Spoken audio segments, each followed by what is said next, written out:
Hello दोस्तों, स्वागत है आपका मेरे यूट्यूब चैनल में। तो दोस्तों, आज का जो अपना चैप्टर है वो है चैप्टर नंबर 5, जो कि है उद्योग। ठीक है।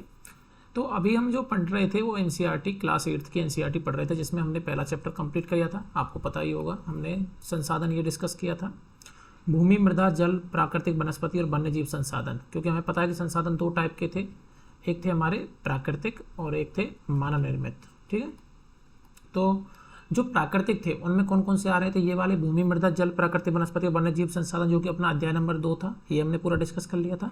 खनिज और शक्ति संसाधन, ये भी हमारे इसमें ही आते थे प्राकृतिक में, ये हमने डिस्कस किया। कृषि भी डिस्कस कर लिया था।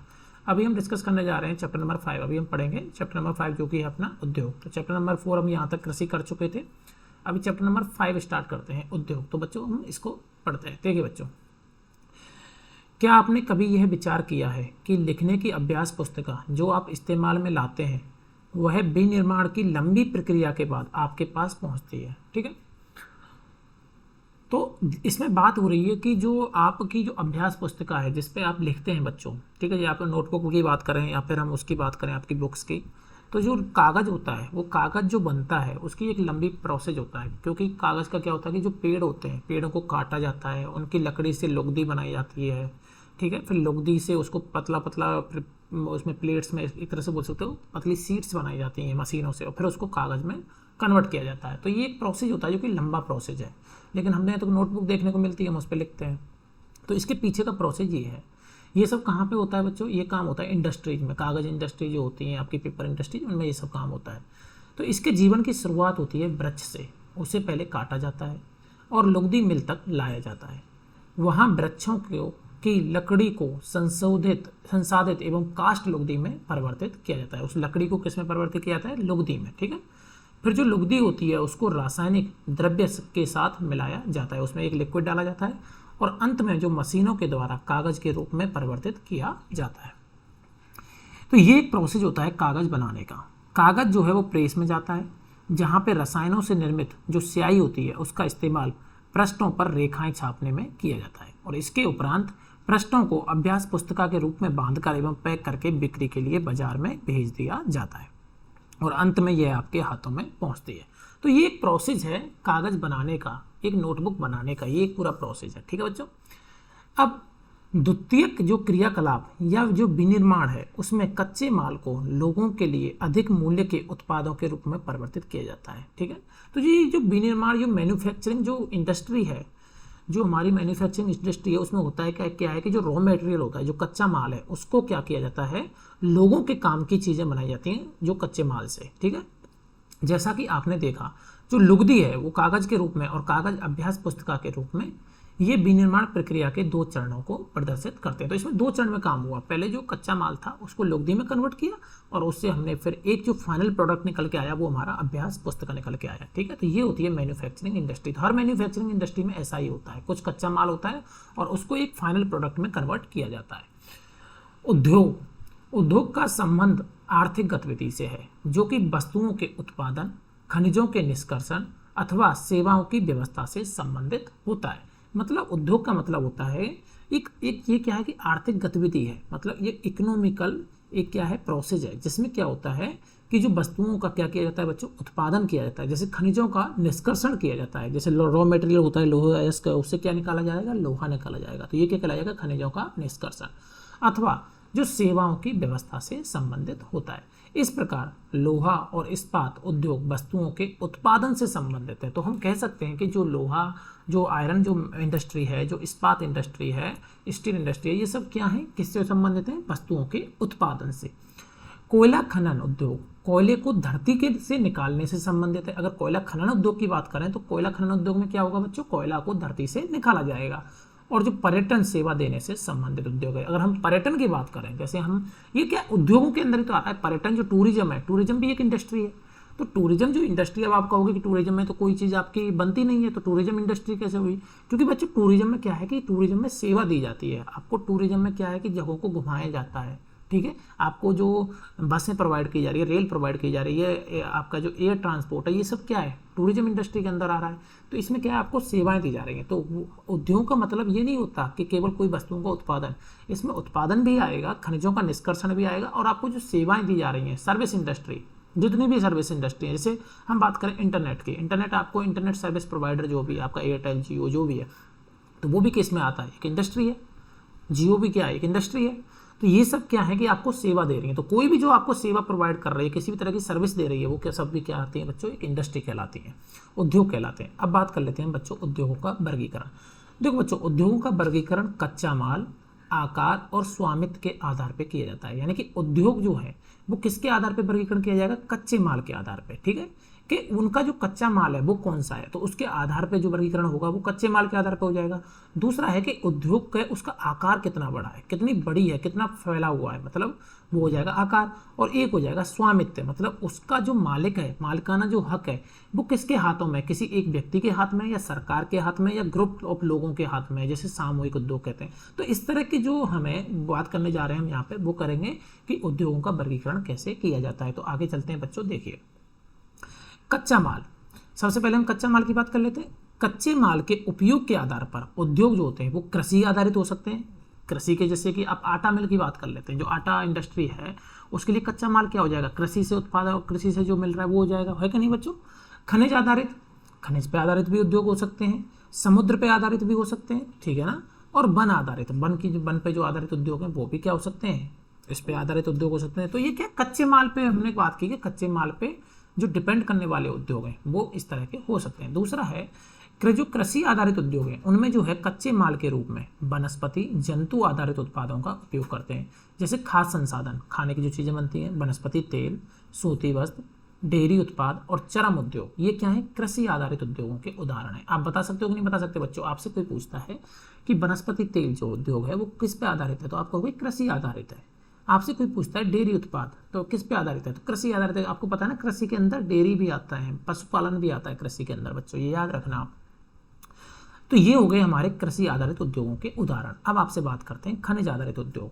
खनिज आधारित उद्योग प्राथमिक उद्योग हैं जो खनिज अयस्कों का उपयोग कच्चे माल के रूप में करते हैं। इन उद्योगों के उत्पाद अन्य उद्योगों का क्या करते हैं, पोषण करते हैं। सही बात। जैसे लौह अयस्क है, तो लौह अयस्क से लोहा बनाना, ये भी क्या है बच्चों, एक उद्योग है जिसमें खनिज है। खनिज क्या है, लौह अयस्क, ठीक है। तो ये कौन सा उद्योग हो जाएगा, खनिज आधारित उद्योग। अयस्क से निर्मित लोहा खनिज आधारित उद्योग का उत्पाद है। यह कई अन्य उत्पादों के विनिर्माण के लिए कच्चे माल के रूप में प्रयुक्त किया जाता है। जैसे भारी मशीनें, जैसे लोहा से क्या बनेंगी, भारी मशीन बनेंगी, भवन निर्माण सामग्री जो सरिया बरिया आप जानते हैं, और रेल के डिब्बे बनाने में। तो ये इस तरह के उद्योग क्या कहे जाएंगे बच्चों, खनिज आधारित उद्योग। अब अगला है अपना समुद्र आधारित उद्योग। तो समुद्र आधारित उद्योग में क्या होगा कि सागर और जो महासागर है उनसे प्राप्त जो उत्पाद है उनका उपयोग हम किसके रूप में करते हैं, कच्चे माल के रूप में किया जाता है। समुद्री खाद्य प्रसंस्करण उद्योग और मत्स्य सेल निर्माण, इसके क्या हो जाएंगे बच्चों, उदाहरण हो जाएंगे। जैसे मछली वाला जो उद्योग होता है, मत्स्य मछली का जो तेल बनाया जाता है, तो ये किससे आधारित हो जाएगा, समुद्र पे आधारित उद्योग हो जाएगा। अब बात कर लेते हैं बच्चों वन आधारित उद्योग। तो वन आधारित उद्योग में क्या होगा कि जो वनों से प्राप्त उत्पाद है उनका उपयोग किसके रूप में किया जाएगा, कच्चे माल के रूप में। लुगदी एवं कागज, औषध रसायन, फर्नीचर और भवन निर्माण वनों से संबंधित उद्योग है। ठीक है बच्चों। तो वन आधारित उद्योग वनों से प्राप्त जो उत्पाद हैं उनका उपयोग कच्चे माल के रूप में करते हैं। जैसे लुगदी या कागज हो गए, औषध रसायन जैसे औषधि हो गई, शहद उद्योग हो गया, ये सब में क्या है, वन पे आधारित उद्योग ही तो हैं ये। ठीक है बच्चों। तो ये हमने बात की कि जो कच्चा माल है उसके आधार पे कैसे कच्चा माल ले दीजिए। ठीक है, कच्चा माल आधारित उद्योगों की हमने बात कर ली। ठीक है बच्चों, यहाँ तक आपको समझ में आ गया होगा। अब अगला है बच्चों आकार। बात करते हैं आकार के। आकार में हो जाएंगे कि छोटा आकार है किसी उद्योग का या बड़ा आकार है। ठीक है, जैसे कोई मान लीजिए कि अपने घर में खाना बना रहा है और बाहर जाके उसको सर्विस दे रहा है। ठीक है, बाहर जाके लोगों को खाना दे रहा है, तो वो क्या हो जाएगा, छोटे आकार का उद्योग हो जाएगा। और वहीं अगर एक बड़ी इंडस्ट्री की बात करें जहाँ पे बहुत लोगों के लिए खाना बन रहा है ये तो वो क्या बृहत आधार का उद्योग हो जाएगा, बड़ा आकार का उद्योग हो जाएगा। तो ये होता है बच्चों आकार। उद्योग के आकार का तात्पर्य निवेश की गई पूंजी की राशि, नियोजित लोगों की संख्या, मतलब कितने लोगों को काम पे रखा गया है, और उत्पादन की मात्रा, कितना जो है उसमें सामान उत्पादित हो रहा है। आकार के आधार पर उद्योगों को दो भागों में बांटा जाता है। एक होते हैं लघु आकार के उद्योग। कौन से हो गए बच्चों, लघु आकार के। और एक हो गए बच्चों बृहत आकार के। बृहत मतलब बड़ा आकार का। ठीक है बच्चों। कुटीर या घरेलू उद्योग छोटे पैमाने के उद्योग हैं जिनमें दस्तकारों के द्वारा उत्पादों का निर्माण हाथ से होता है। जैसे टोकरी की बुनाई, मिट्टी के बर्तन, और अन्य हस्तनिर्मित वस्तुएं कुटीर उद्योगों के उदाहरण हैं। यानी कुटीर उद्योग मतलब जो घर पे बनाए जाते हैं, घर पे जो काम होता है, यानी घरेलू उद्योग, ये लघु आकार में आएंगे।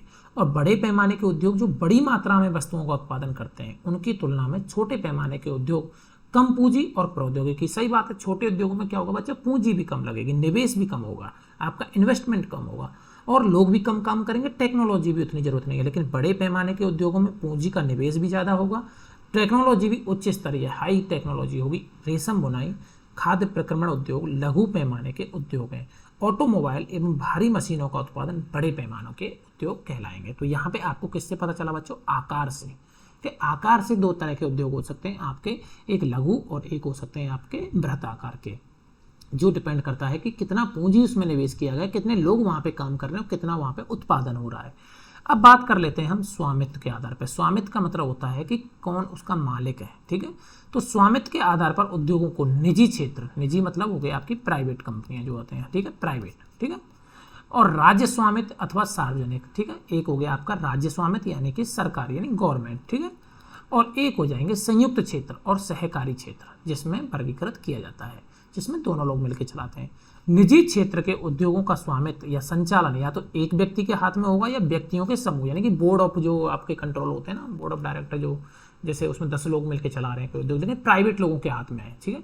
जैसे आपकी जियो इसका एग्जाम्पल हो जाएगा, ठीक, कोई भी कंपनी ले लीजिए आप, ठीक है, टाटा जो है, ठीक है, कोई भी कंपनी ले लीजिए, तो वो कंपनी के जो उद्योग है वो क्या कहलाएंगे बच्चों, निजी उद्योग।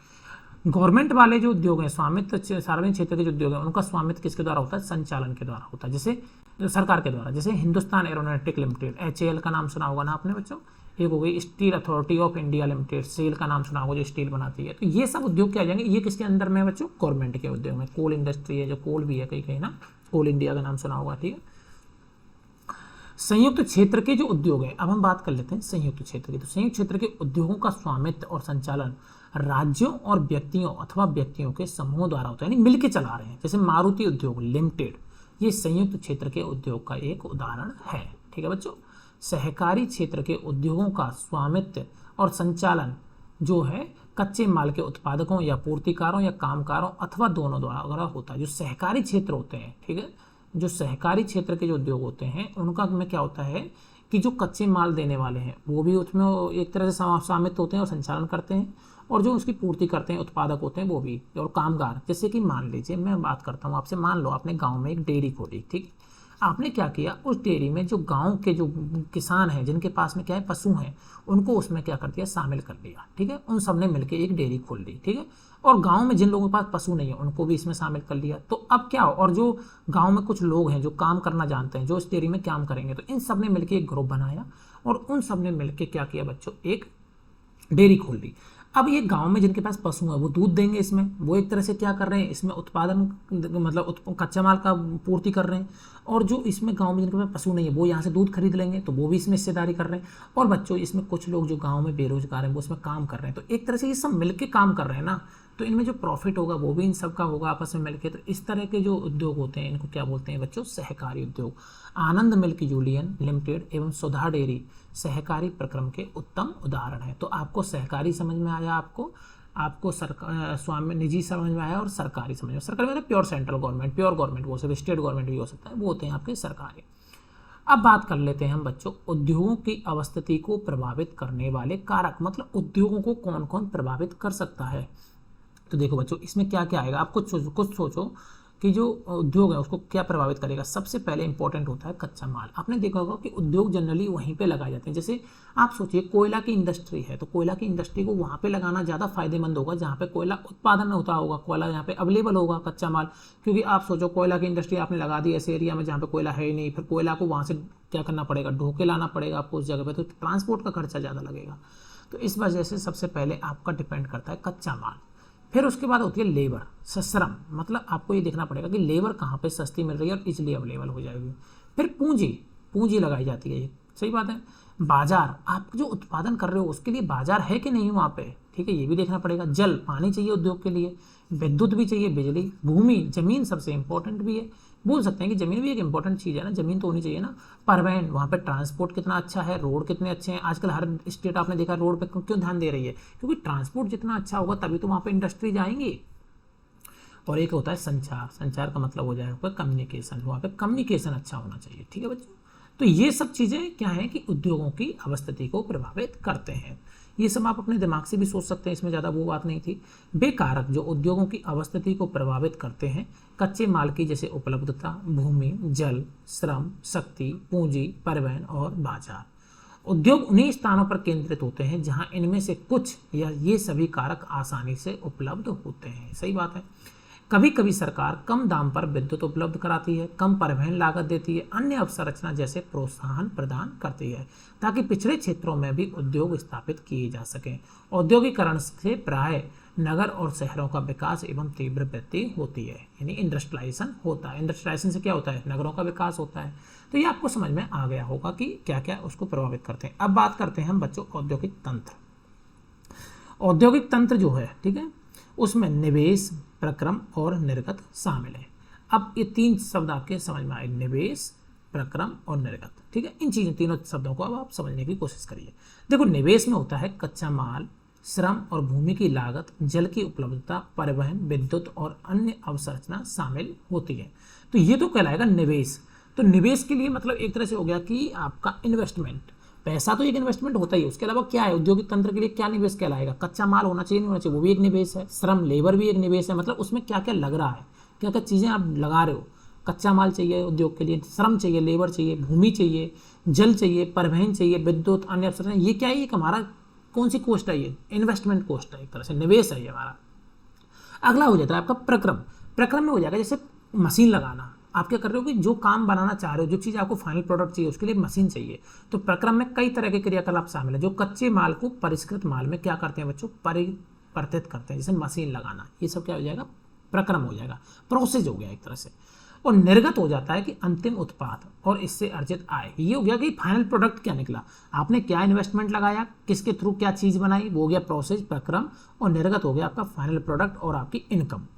सूती वस्त्र जैसे हम उद्योग की बात करें, उसके संदर्भ में कपास, मानव श्रम, कारखाना और परिवहन लागत, ये सब क्या कहलाएंगे? निवेश कहलाएंगे। प्रक्रमों में ओटाई, कटाई, बुनाई, रंगाई और छपाई, सूती वस्त्र के लिए ये सब हो गया। और कमीज जिसे आप पहनते हैं वो क्या कहलाएगा बच्चों? उत्पादन। और इसको क्या बोलेंगे बच्चों? निर्गत, ठीक है। तो ये आपको समझ में आया कि क्या है औद्योगिक तंत्र में निवेश क्या होता है, प्रक्रम क्या होता है, निर्गत क्या होता है।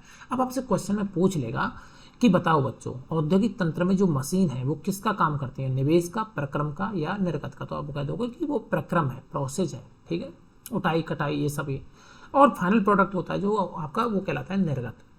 औद्योगिक प्रदेश, अब बात कर लेते हैं औद्योगिक प्रदेश। औद्योगिक प्रदेश का विकास तब होता है जब कई तरह के उद्योग एक दूसरे के निकट स्थित होते हैं और वे अपनी निकटता के लाभ आपस में बांटते हैं। ये कहलाएगा पूरा प्रदेश बन गया, औद्योगिक प्रदेश बन गया, एक क्षेत्र बन गया पूरा, ठीक है ना। एक बोलते हैं इंडस्ट्रियलाइज हब बन गया, कोई इंडस्ट्री का हब बना हुआ है, वहाँ पे बहुत सारी इंडस्ट्री हैं, ठीक है। आपने देखा होगा अपने क्षेत्र में आप रिको इंडस्ट्रियल एरिया होता है, एक क्षेत्र में एक इंडस्ट्रियल एरिया होता है, इस तरह से। तो वो कहलाता है औद्योगिक प्रदेश, जहाँ पे क्या होगा, कई तरह के उद्योग एक दूसरे के पास में रहते हैं और वो क्या करेंगे, जैसे वो उसका प्रोडक्ट यूज कर रहा है कच्चे माल के रूप में, वो उसका कर रहा है, इसी करके एक दूसरे को हेल्प करते हैं और आपस में एक दूसरे को फायदा पहुँचाते हैं। विश्व के प्रमुख औद्योगिक प्रदेश जो हैं पूर्वोत्तर अमेरिका, पश्चिमी और मध्य यूरोप, पूर्वी यूरोप और पूर्वी एशिया हैं। मुख्य औद्योगिक प्रदेश अधिकांशतः शीतोष्ण कटिबंधीय क्षेत्र, समुद्री पत्तनों के समीप और विशेष तौर पर कोयला क्षेत्रों के निकट होते हैं, ठीक है। ये औद्योगिक प्रदेश कहाँ पे होते हैं बच्चों? जनरली शीतोष्ण जो कटिबंधीय क्षेत्र है वहाँ पे, और जो समुद्री पत्तन है आपको पता बंदरगाह के नज़दीक, और विशेष तौर पर जहाँ पे कोयला पाया जाता है वहाँ पे ये सब होते हैं। ये हो गया औद्योगिक प्रदेश है। इसमें बहुत सारे औद्योगिक प्रदेश दिखाए गए हैं, ठीक है बच्चों। जैसे हमारे यहाँ मुंबई दिखाया है, चेन्नई दिखाया है, गंगा घाटी, ईरान, इराक, कुवैत, इजराइल, उत्तरी अफ्रीका में ये नैरोबी है, डरबन है, ठीक है। यहाँ पे इक्वाडोर है, लीमा है, ये मध्य अमेरिका में मैक्सिको सिटी है, ये कल्पट्ट है, ये सब क्या है। यहाँ पे भी देखो जापान है, संघाई, वुहान, ये सब। जावा हो गया इंडोनेशिया में, पर्थ हो गया, यहाँ पे मेलबर्न हो गया ऑस्ट्रेलिया में, सिडनी हो गया, ठीक। तो यानी जनरली समुद्र पत्तनों के नज़दीक रहेंगे या फिर आपके जहाँ पे कोयला आपका इजली अवेलेबल होगा वहाँ पे रहेंगे, या शीतोष्ण प्रदेशों में रहेंगे, ठीक है। भारत में जैसे कि अनेक औद्योगिक प्रदेश हैं, भारत की हम बात कर रहे हैं तो बच्चों मुंबई और पुणे, बेंगलोर, तमिलनाडु प्रदेश, हुगली प्रदेश, ठीक है, अहमदाबाद, बड़ौदा, आप जानते हैं यहाँ पे हवा है सूती कपड़ों का, छोटा नागपुर, यहाँ पर कोयला वोयला ज़्यादा मिलता है, ये सब औद्योगिक प्रदेश हो गए। विशाखापट्टनम, गुंटूर, ये औद्योगिक प्रदेश हो गया। गुड़गांव, दिल्ली, मेरठ, ये वाला क्षेत्र हो गया। और कोल्लम और तिरुवनंतपुरम, ये क्या हो गया आपके बच्चों, औद्योगिक प्रदेश हो गए। तो आपको औद्योगिक प्रदेश समझ में आ गए, ठीक है। अब हम आगे चलते हैं। ये यहाँ पे दिया हुआ है औद्योगिक विविधता। देखो ऐसा नहीं है कि उद्योग से हमेशा फायदा ही होते हैं या उद्योग हमेशा आपके लिए अच्छे ही होते हैं। कभी कभी इंडस्ट्रीज में क्या कुछ घटनाएं भी हो जाती हैं, ठीक है।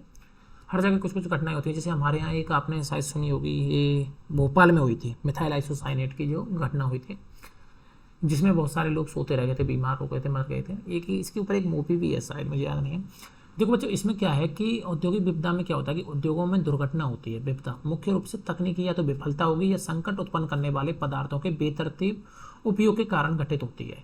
भोपाल में 3 दिसंबर 1984 को लगभग 12:30 बजे रात को अब तक की सबसे त्रासदपूर्ण औद्योगिक दुर्घटना हुई थी। यह एक प्रौद्योगिकी दुर्घटना थी जिसमें यूनियन कार्बाइड के कीटनाशी कारखाने से हाइड्रोजन साइनाइड और प्रतिक्रियाशील उत्पादों के साथ साथ अत्यंत विषैली मिथाइल आइसोसाइनेट गैस का क्या हुआ था, रिसाव हुआ था, ठीक है।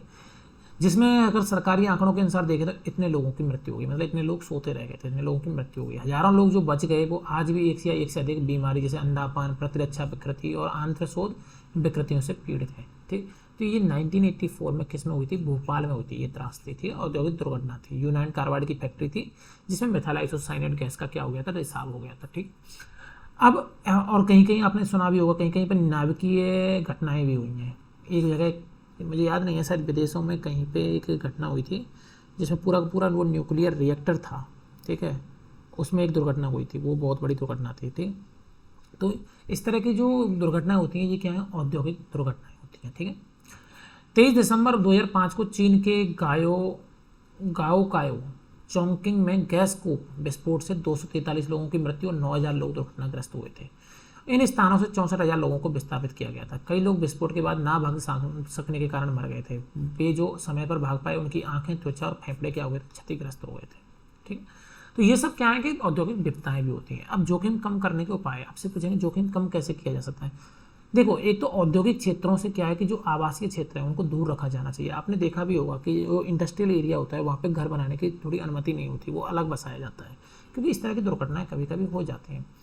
उद्योगों के समीप बसने वाले लोगों को दुर्घटना होने की स्थिति में विषैले या खतरनाक पदार्थों के संग्रहण या उनके संभव प्रभावों का ज्ञान होना चाहिए। और मुझे याद है, शायद मैं जयपुर की बात थी, एक बार जयपुर में भी एक बार ऐसा कुछ औद्योगिक विपदा हुई थी। उसमें क्या था कि तेल के वो थे वहाँ पे बड़े बड़े, कोई कंपनी थी, उसमें तेल के बड़े बड़े आपने देखे होंगे ना कुएं जैसे वो होते हैं, उनमें एक बार आग लग गई थी बच्चों। तो जो विस्फोट हुआ था ना वो इतना भयंकर था कि बहुत दूर तक, मतलब 1-1.5-2 किलोमीटर तक जो घर थे ना उनकी कांच की खिड़कियाँ टूट गई थी, इतना तगड़ा विस्फोट था, आप चीज़ सोचिए। और बहुत मतलब उसमें ज़्यादा जान माल की तो हानि नहीं हुई थी, जो वहाँ काम कर रहे थे वर्कर बस उन्हीं को थोड़ा सा, कुछ लोगों की मृत्यु हुई थी, कुछ लोग घायल हुए थे बाकी। लेकिन ये विस्फोट इतना तगड़ा था कि कांचों की जो टूटे ना, उनसे जो कुछ कांच लोगों के मुंह में घुस गए या कुछ लग गया, मतलब उससे जरूर थोड़ा नुकसान हुआ था। तो इस तरह की भी क्या होती हैं, चांसेज होते हैं इस तरह की मतलब औद्योगिक जो विपदाएं होती हैं होने के। तो इसके लिए क्या किया जाता है कि घने जो आपके जो आवासीय क्षेत्र हैं उनको क्या किया जाता है, औद्योगिक क्षेत्रों से दूर बसाया जाता है, ठीक है बच्चों। आग की चेतावनी और अग्निशमन की व्यवस्था होनी चाहिए। विषैले पदार्थों के भंडारण क्षमता की सीमा होना चाहिए और उद्योगों में प्रदूषण नियंत्रण के उपाय को उन्नत किया जाना चाहिए, बढ़ाया जाना चाहिए। प्रमुख उद्योगों का वितरण की बात कर लेते हैं बच्चों। विश्व के प्रमुख उद्योग हैं लोहा इस्पात उद्योग, सूती वस्त्र उद्योग और सूचना प्रौद्योगिकी उद्योग। ये मेन उद्योग हैं विश्व के, यानी कि एक तो आपका हो गया लोहा वाला, एक हो गया कपड़ा वाला सूती वस्त्र और एक हो गया टेक्नोलॉजी, इंफॉर्मेशन टेक्नोलॉजी, ठीक है, IT सेक्टर। लोहा इस्पात उद्योग और वस्त्र उद्योग ये काफ़ी पुराने उद्योग हैं, आप जानते हैं, ये तो बहुत पुराने। जबकि जो IT सेक्टर है ये अभी एक नया उभरता उद्योग है, आप जानते हैं, ठीक। हमारे यहाँ IT का जैसे बेंगलोर है, नोएडा है, ये सब क्या हब है हमारे यहाँ। वे देश जिसमें लोहा इस्पात उद्योग अवस्थित है, जैसे जर्मनी हो गया, जर्मनी में लोहा इस्पात उद्योग है। संयुक्त राज्य अमेरिका हो गया, चीन, जापान और रूस है, इनमें क्या है कि लोहा वाले उद्योग अवस्थित हैं। वस्त्र उद्योग की बात करें तो भारत में, हांगकांग में, कोरिया में, दक्षिण कोरिया, जापान और ताइवान, इनमें क्या है वस्त्र उद्योग उपस्थित है। अगर हम बात करते हैं IT सेक्टर की, तो IT सेक्टर का जो हब है वो हो जाएगा कैलिफोर्निया की सिलिकॉन घाटी में, जिसको सिलिकॉन वैली बोला जाता है कैलिफोर्निया में, और भारत का बेंगलोर, यानी भारत की अगर सिलिकॉन वैली की बात करें तो हम बेंगलोर प्रदेश को बोला जाता है। उभरते हुए उद्योग सनराइज उद्योग के नाम से भी जाने जाते हैं, ठीक है बच्चों, ये याद रख लेना आप। सनराइज उद्योग क्या होते हैं, जो उभरते उद्योग हैं। इसमें सूचना उद्योग हो गया, सूचना प्रौद्योगिकी IT सेक्टर हो गया, स्वास्थ्य हेल्थ सेक्टर हो गया, सत्कार तथा ज्ञान से संबंधित उद्योग भी शामिल हो जाते हैं। नॉलेज यानी कि आपको ज्ञान की जो आपके इंडस्ट्रीज हैं, कोचिंग इंडस्ट्री की बात कह सकते हैं, ठीक। लोहा इस्पात उद्योग, देखो बच्चों अन्य उद्योगों की तरह लोहा इस्पात उद्योग में भी बहुत से निवेश होता है, प्रक्रम और निर्गत शामिल है। यह एक पोषक उद्योग है जिसके उत्पाद अन्य उद्योगों के लिए कच्चे माल के रूप में प्रयुक्त होते हैं। ऑब्वियस बात है कि जो लोहा उद्योग है बच्चों, वो एक ऐसा उद्योग है कि जो इसका जो फाइनल प्रोडक्ट है, जो आप लोहा बनाते हो, लोहा इससे जो लोहा निकाला जाता है, लोहा बनाया जाता है, वो बहुत जगह पे काम आता है कच्चे माल के रूप में। सही बात है, बहुत सारी चीज़ें लोहा से बनती हैं। तो ये क्या करता है कि अन्य उद्योगों के लिए एक पोषक उद्योग की तरह कार्य करता है। उद्योग के लिए निवेश में श्रम, पूंजी, स्थान और अन्य अवसंरचना के साथ साथ लौह अयस्क, कोयला, चूना पत्थर कच्चे माल के रूप में सम्मिलित होते हैं। लौह अयस्क से इस्पात निर्माण की प्रक्रिया में कई चरण शामिल है। कच्चे माल को झोंका भट्टी में रखा जाता है जहां पे इसको गलाया जाता है कच्चे माल को। इसके बाद ये परिशोधित होता है और प्राप्त उत्पाद इस्पात होता है जो अन्य उद्योगों में कच्चे माल के रूप में प्रयुक्त किया जाता है। इस्पात जो है वो कड़ा होता है, इसे आसानी से काटा और आकार दिया जा सकता है अथवा इससे तार भी बनाए जा सकते हैं। एल्यूमिनियम, निकल, तांबा जैसी अन्य धातुओं को थोड़ी थोड़ी मात्रा में इस्पात में मिलाकर इसकी अन्य मिश्र धातुएं बनाई जाती है। ठीक है, जैसे आपने देखा कि 8 टन कोयला में 4 टन अयस्क को गर्म किया जाएगा, उबाला जाएगा, वो ही गलाया जाएगा, 1 टन चूना पत्थर डाला जाएगा और तब जाके आपका इस्पात बन के रेडी होता है प्रगलन भट्टी में। ठीक है, मिश्र धातु इस्पात को असामान्य कठोरता, दृढ़ता और जंग प्रतिरोधक क्षमता प्रदान करते हैं। अब जैसे लोहा इस्पात बन के आ गया आपके पास, लोहा बन के आ गया, उसमें कुछ कुछ चीज़ें मिलाएंगे और उससे क्या अलग अलग तरह के प्रोडक्ट बन जाएंगे। कठोर चाहिए तो कुछ और मिला देंगे, आपका जंग प्रतिरोधक क्षमता चाहिए तो वो अलग मिला देंगे। तो इस तरह से क्या बनाए जाते हैं, फिर आपके इस्पात बनाया जाता है।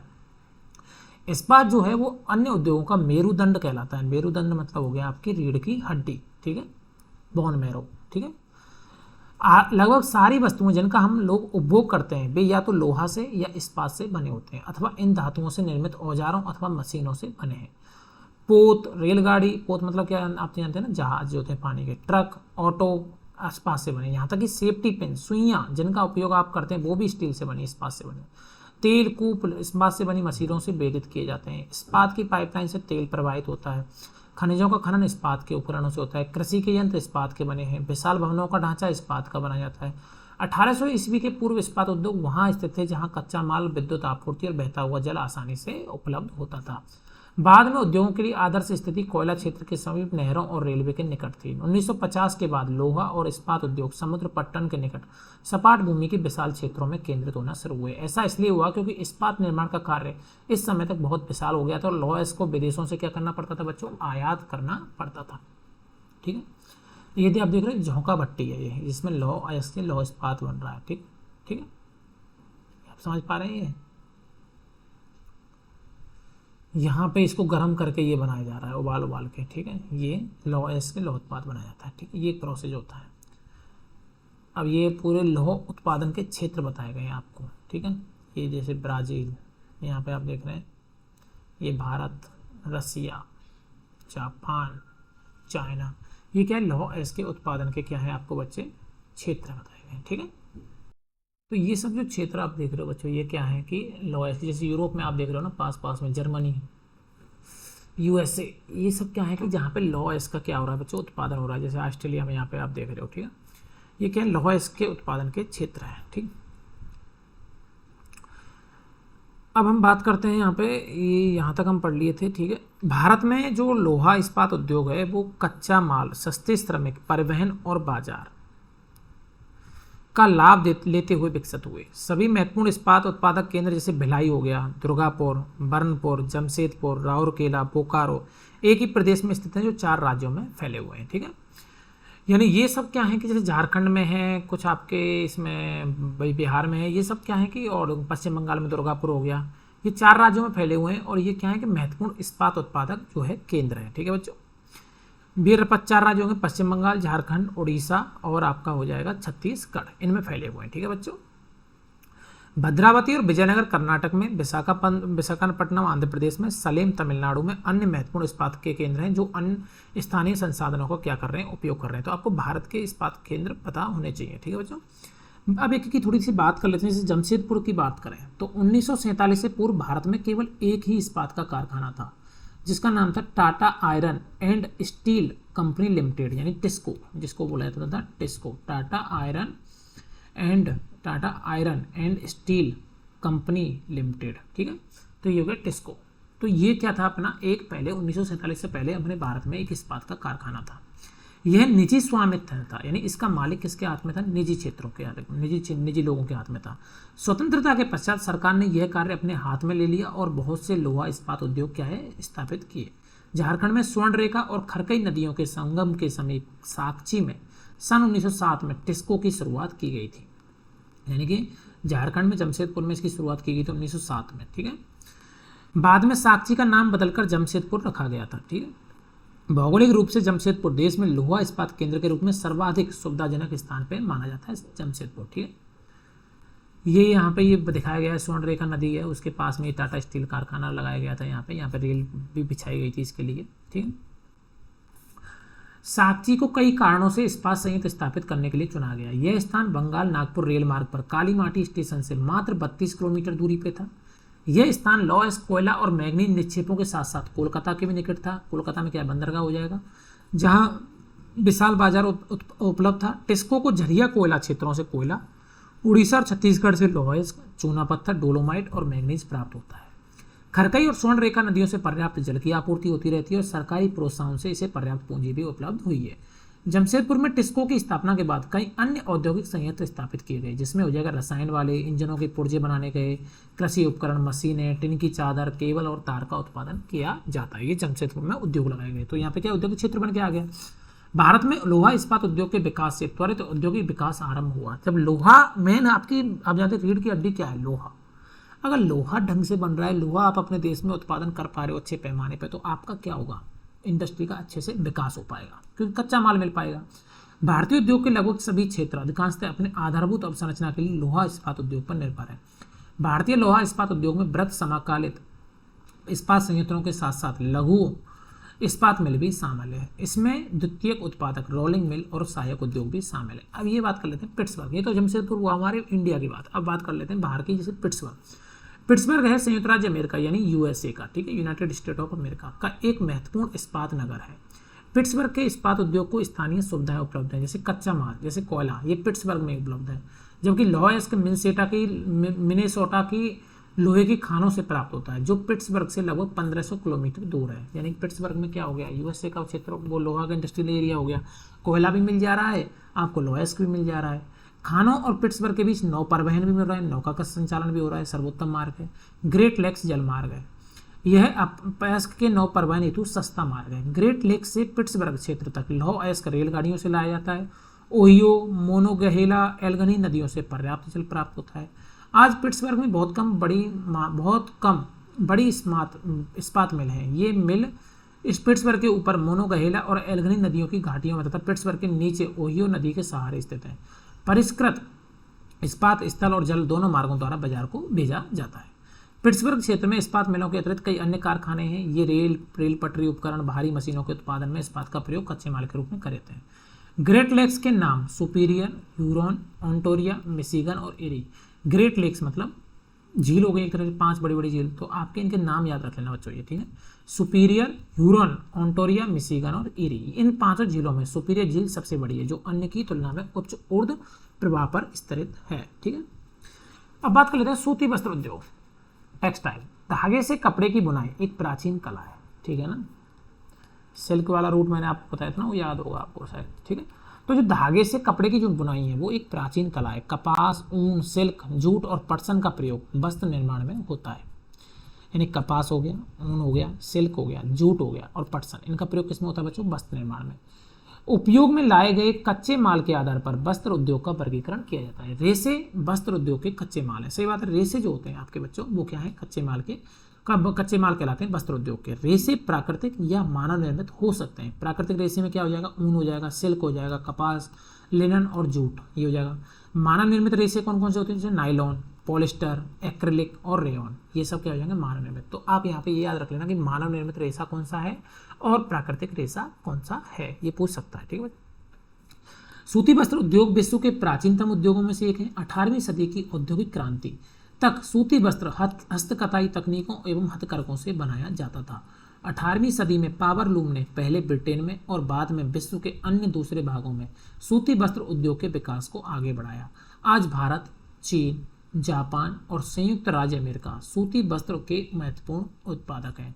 भारत में, यानी कि इसको आप याद रख लेना बच्चों, 18वीं सदी में पावरलूम ने पहले ब्रिटेन में और बाद में विश्व के अन्य दूसरे भागों में सूती, पावरलूम की मतलब हो गई एक तरह से जो हाथ वो आ गई ना मशीन है उस टाइप का, जो उनसे आजकल क्या देखो भारत में देखो बच्चों, इसकी एक सिंपल सी बात है कि भारत में जो सूती वस्त्र उद्योग था वो बहुत अच्छा था। ठीक है, अंग्रेज जब आए थे यहाँ से बहुत कपड़ा एक तरह से निर्यात होता था, बहुत अच्छे फाइन कपड़े हाथ से बनाए जाते थे रेशम के।